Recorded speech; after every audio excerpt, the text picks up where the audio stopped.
Awesome. Alright.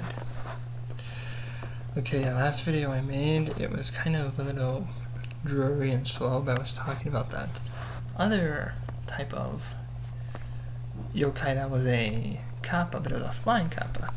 I don't really recognize that one though too much. Anyway,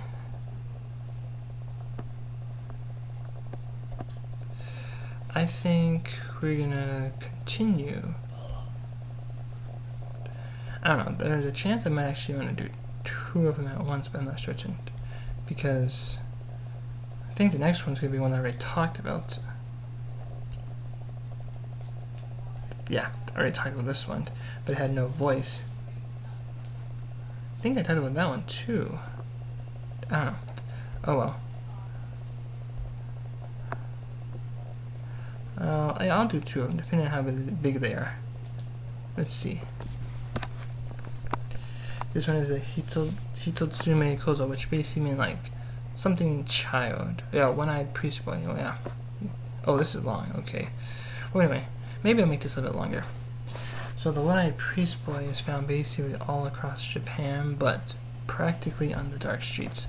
Basically, that you don't really see him if you don't go out at night. And he's omnivorous. He's a human being. So he's childlike and mischievous. He makes jokes. There's a one-eyed little goblin, they call him. And they're well known across. So he's sort of well known across all of Japan. Look at that. Robe and lantern. Anyway, yeah, there's a shaved head. Save that part right there. But yeah, since he's a monk or a priest, he basically has his head shaved. Robe, like a Buddhist monk. Red tongue. And a single enormous eye. Red tongue. Oh, it doesn't show his red tongue. Darn. So, how these guys act are basically harmless as far as yokai go. Yeah, so these are one of the weaker ones or the more harmless ones. That's cool. Their more alarming trait is just their appearance. A lot of people are like that. You go into a dark alley and you see someone or something, you get freaked out. You're like, what's that? Who's that? And your legs start to shake. And you know, not unlike the time I was playing this game. I think it was, or trying to play a Tekken game, but I couldn't even get past the beginning part. And my leg was vibrating. And some people are like that. They're like shivering and they see something and they get so shocked that they just freeze. People say there's always two things for, fight or flight. There's actually a third one, which is fight, flight, or freeze, or maybe play dead. But anyway, but the freakiness of him with a big head, one-eyed thing would freak out a lot of us people on the streets, especially on the dark streets. So these people also enjoy spooking people too. They've apparently hundreds of encounters. Most of them were just very similar to each other. They just pop up, boom.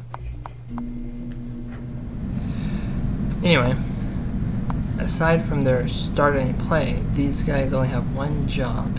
In East Japan, it is said that every year on December 8th, yeah, I tried looking it up before, I didn't find anything about that, but Hitotsume Kozo travel the land, recording in ledgers the families who have been bad this year. Oh, right, that's right. Something about Christmas. They use this information to decide every family's fortune for the coming year. Oh, that is kind of cool, yeah. He's like Christmas. He's like Santa Claus. Or an elf. Well, Santa Claus. But instead of giving you presents or coal, you get good luck or bad luck.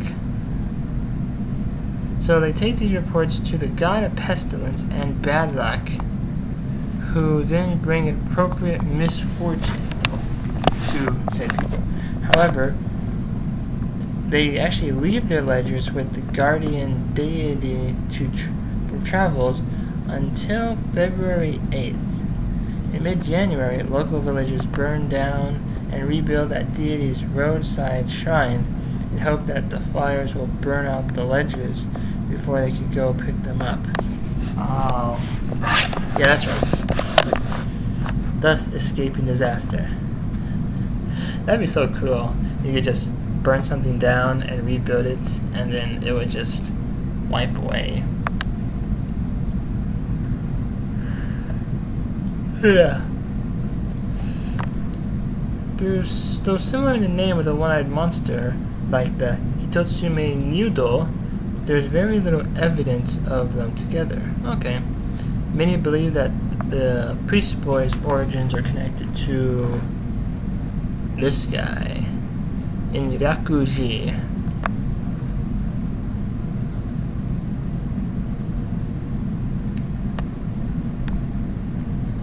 Yeah, it was the historical temple of Otsu in the Shiga province. Oh, yeah, it says right there, yeah. Basically, others believe that they were once local mountain deities who over time devoid to change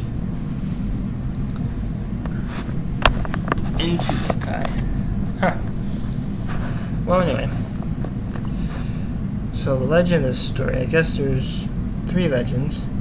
A man visited a friend of business while walking into a reception room. This young boy, about 10, appeared and began acting mysteriously, rolling and unrolling the scroll of the room's alcove. When the man scolded the boy for acting this way, he turned around and squawked, "Be quiet!"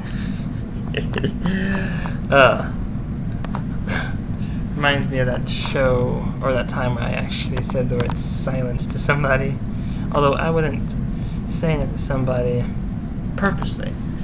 There was a time I was,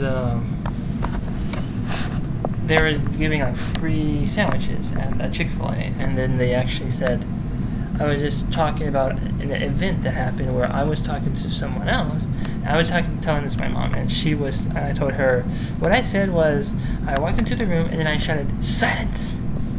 And at the exact same second, there was this little girl who was running back and forth. I wasn't talking to her.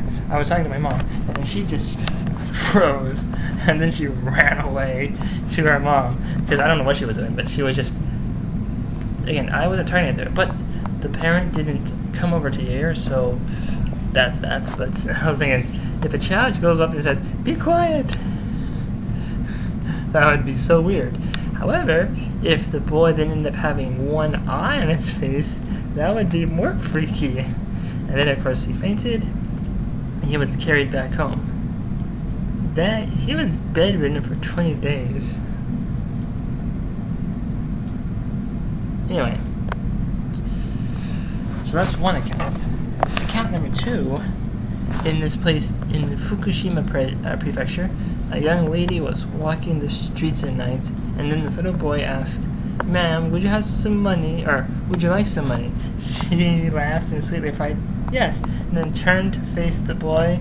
He was a Hitotsume. Instead of bearing riches, and he was grinning, started to intensely, at the same time, just watch with a single eye, and then she fainted. So it seems like she has the power to make people faint just by looking at you. But then again, people are emotional creatures. And then a similar tale from Okayama tells, when you're on the eerie streets, a blue glow was seen one night.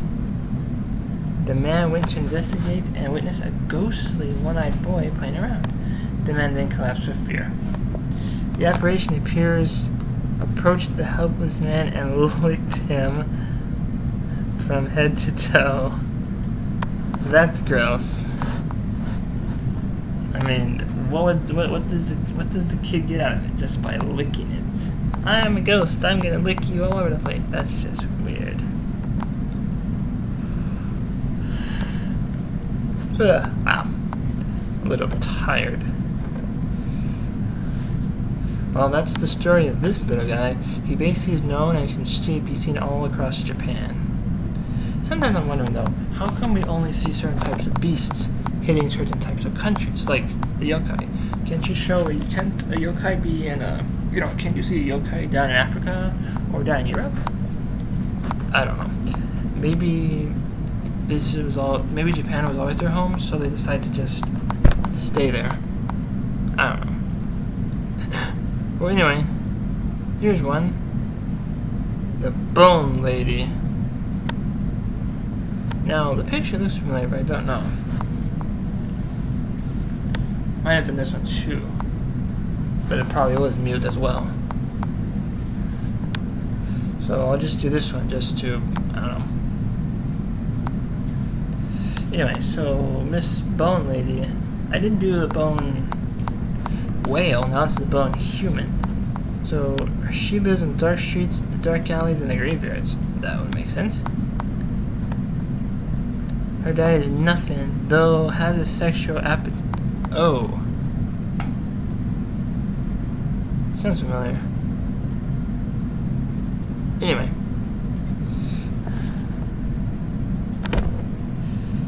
So, anyway, not everyone who dies turns into a vengeful being of greed and jealousy. Yeah, that's true. Onna retained untired love that persists long after her flesh was rotted. This allowed them to continue to be with the object of their affection despite having died. These ghosts appear as if they're still young in life, beautiful ladies in their prime, only to enclosed by love or with a strong religious faith are able to penetrate these disguises in the true form, which is a rotting, fetid skeleton corpse returned from the grave. A lot of people are strange. They're saying, I'd still hit that. I go, yeah, a lot of people are like, oh, you're a sexy skeleton lady? Come here. I'm like, first of all, she's a ghost. So, is ghost sex even anything? I don't think so. Anyway, the interactions. So at night, one of these bone ladies rose from the grave and wandered to the house of her former lover. Her appearance shocked those who believed that she was to be dead. Yeah, I would too. Seeing someone who died reminds me of that video where there's a video of someone making a video about, like, let's say there's a murderer in your town and you have like necromancy powers. You basically revive the person who died and have the person or people walk around the town, and then people be like, but you died. And then if a serial killer comes up and once he sees you or the dead person walking, this person might change his ways. If you think, I killed this thing, why isn't it still walking? Anyway, so this shock quickly turned into joy that blinds the lover to any clues that something's wrong. Even the Onna herself may not actually be knowing of this. A lot of people are thinking about that too. There might be a ghost in my room, in my house, or in your room, in your house, and you won't know it, and that person won't know it, but that person might see you. Pardon me. That person might be seeing you, and then but if you end up seeing a ghost, you'd both be thinking, what are you doing in my house? This is my, and then they have to go, hey, excuse me, you're dead. I don't know how old you are, but you died. Why do some people who even know they died stay on Earth? Anyway. So,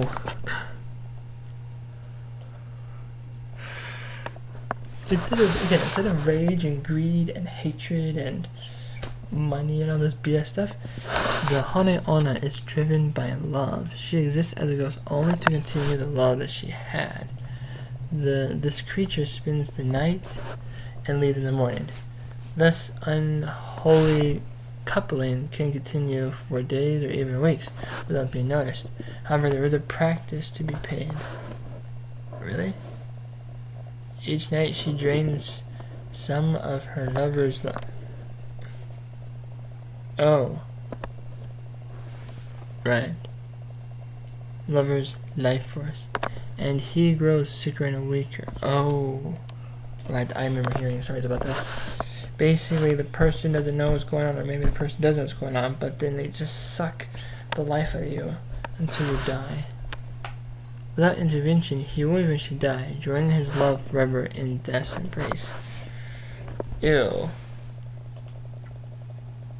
Well, anyway, in most cases, a friend or a servant of her lover will see through this illusion and alert someone to her true identity.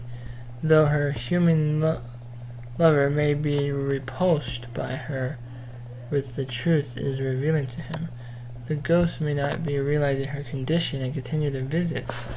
Oh dear. A home can be warded with prayers and magic charms against carrying any ghost, but they only work as long as the master of the house wills them to. As the home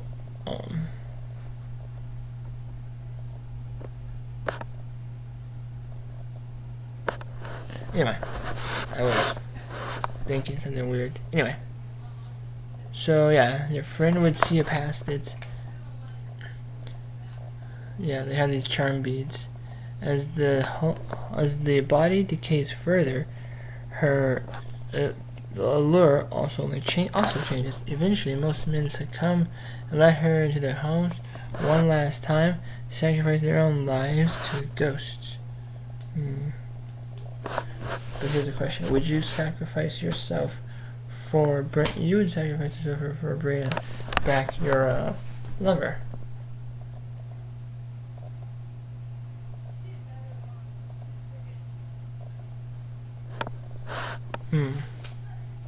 Well, anyway. So the most famous story is Otsuya from Botan Doro, aka The Tale of the Princess Lantern. Botan was introduced in Japan in the 17th century from the old Chinese ghost story. Over the centuries, it's become adapted into puppet shows, kabuki plays, ragu, films, and other stuff. So just be careful of who you talk to, who you meet, who you let into your house, because he or she might be a ghost. Have you ever watched a ghost, or have you ever seen a ghost before? I have. And if you have, please comment down and tell me your ghostly experience. Well, good night. Cheers.